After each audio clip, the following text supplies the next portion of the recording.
खूंटी जिले के एक पंचायत की अनोखी पहल है कि ग्रामीणों ने तस्करों से जंगलों को बचाने के लिए एक पहल की है और इसका पहल देखने को भी मिल रहा है। मुरहू प्रखंड क्षेत्र के हेडगोवा पंचायत के ग्राम सभा ने यह निर्णय लिया है कि माफियाओं से, लकड़ी तस्करों से जंगल को कैसे बचाई जाए, इसको लेकर के रणनीति बनाई गई और गांव के ग्रामीणों ने तय किया कि माफियाओं से जंगल तभी बचेंगे जब जंगलों की रक्षा की जाएगी। आज जंगल की रक्षा करने के लिए यहाँ के ग्राम सभा ने गांव के ही ग्रामीणों को चुना। गांव के एक बुजुर्ग हैं एंथोनी ओडिया, जो गांव के ही ग्रामीण हैं। इनकी 3 बेटे हैं। तीनों बेटे खूंटी में रहकर व्यापार करते हैं। अच्छा इनकम है उन बेटों का, बावजूद इसके कि एंथोनी ओडिया अपने गांव में रहकर गांव के जंगल की रक्षा करते हैं। यहाँ पे आप तस्वीरों में देख रहे होंगे कि मैं मुरहू प्रखंड क्षेत्र के घने जंगल में हूँ और जिस जंगल की मैं बात कर रहा हूँ, जिस जंगल में रखवाले हैं, ये जंगल के बुजुर्ग व्यक्ति हैं जो रखवाली जंगल की करते हैं। हाथों में लोहे का रड और दूसरे हाथ में तोनो, वो इसलिए अपने हाथ में रखते हैं ताकि जंगली जानवर से बचा जा सके।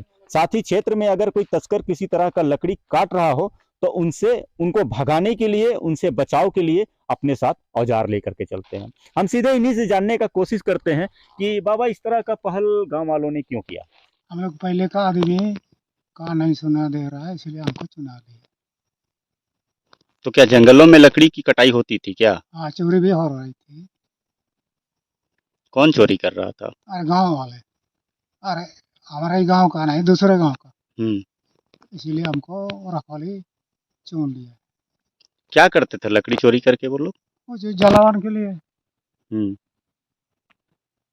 और बाहर बेचते भी थे? हाँ, नहीं, जलावन के लिए। इसलिए हमको रखवा लिया। वो तो पहले का तो कान नहीं सुने दे रहा है, इसलिए हमको चुन लिया। इस काम में कितना पैसा मिलता है? हमको मिलेगा प्रत्येक चूल्हा में 20 रुपया और दान मिलेगा 10 केजी। हर महीना मिलता है? हर महीने नहीं, साल में एक बार। उतना से आपका गुजारा हो जाता है?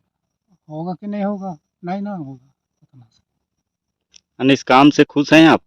हाँ, खुश हैं। डर नहीं लगता है जंगल में? जंगल में क्या डरेंगे, हाथी पकड़े हैं, आएगा तो मारेंगे। और हाथी सब तो नहीं है, भालू भी नहीं है। लेकिन और किसी तरह का कोई जंगली जानवर है, सांप है और भालू तो नहीं है।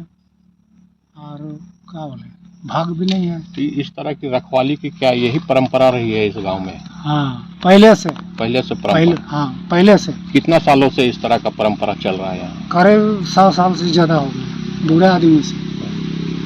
तो इसमें हर साल नए नए लोग को शामिल किया जाता है? मन करेगा तो करो, रखवाली करो, नहीं तो पहले बूढ़ा से, पहले जमाना से और भी लंबा है जंगल। पहले लकड़ी का तस्करी होता था, तो अब मेरे बड़े बाबा को रक्षा करने के लिए चुना गया है। तो अभी पूरा सुरक्षित जंगल रहता है, कोई किसी प्रकार का अभी लकड़ी का तस्करी नहीं होता है। इसलिए पूरे गांव में सभी कोई खुश हैं। इसलिए बड़े बाबा भी हमेशा जंगल की रखवाला करते हैं। बहुत अच्छा सराहनीय काम है। हमारे पंचायत के अंदर एक गांव बुरुमा आता है, उसमें ग्राम सभा द्वारा अपना गांव जंगल की रक्षा कर रहे हैं। कोई भी लकड़ी खरीदने वाला सबको पाबंदी वहाँ लगा हुआ है। अभी तक तो वहाँ लकड़ी का कटाई सब नहीं हुआ है। सराहनीय काम है। यहाँ अगर सब जंगल में ऐसे ही सब ग्राम सभा द्वारा ऐसा पाबंदी लगाएगा तो बहुत बढ़िया काम है।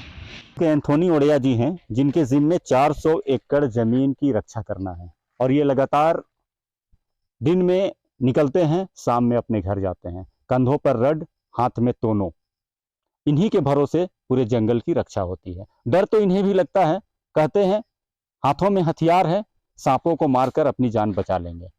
बावजूद इसके इस जंगलों की रक्षा करना इनकी जिम्मेदारी है और गांव वालों की जिम्मेदारियों को ये बखूबी पालन कर रहे हैं। और जिस तरीके से इन्होंने बताया कि जंगल की रक्षा आज से नहीं 100 वर्षों से इस जंगल की रक्षा यहाँ के गांव वाले करते रहे हैं और जब तक जीवन है तब तक जंगल की रक्षा करते रहेंगे। सोनू अंसारी, ईटीवी भारत, खूंटी।